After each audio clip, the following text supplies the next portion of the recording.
అదృష్టం బాగాలేకపోతే అరటిపండు తిన్న పన్ను ఊడిపోయిద్ది అంటారు కదా, ఆ సామెత దీనికి బాగా వర్తించిందండి. నేనేదో ముద్దమందార మొగ్గ తీసుకురావడంతో మొగ్గ వచ్చేసింది, ఇక పువ్వు కూడా పూస్తుంది, మీకు స్టైల్గా చూద్దాం అనుకుంటే అది రాలి పడిపోయింది.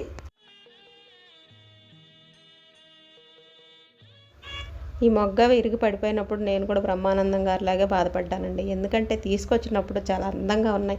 2 మొగ్గలు ఉన్నాయి. ఒకటి మా పాప ఎరగొట్టేసింది. మా పాప ఎరగొట్టినప్పుడైతే నేను చెడబడ తిట్టేశాను. ఎందుకు ఇరుగుతుంది, జాగ్రత్త పట్టుకోవాలి కదా అని.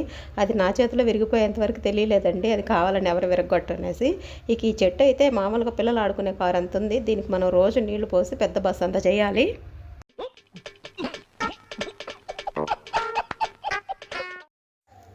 బస్ దేవుందులండి, మనం పోసే బియ్యం నీళ్ళతోటి BMW కారులాగా కూడా అవుతుంది.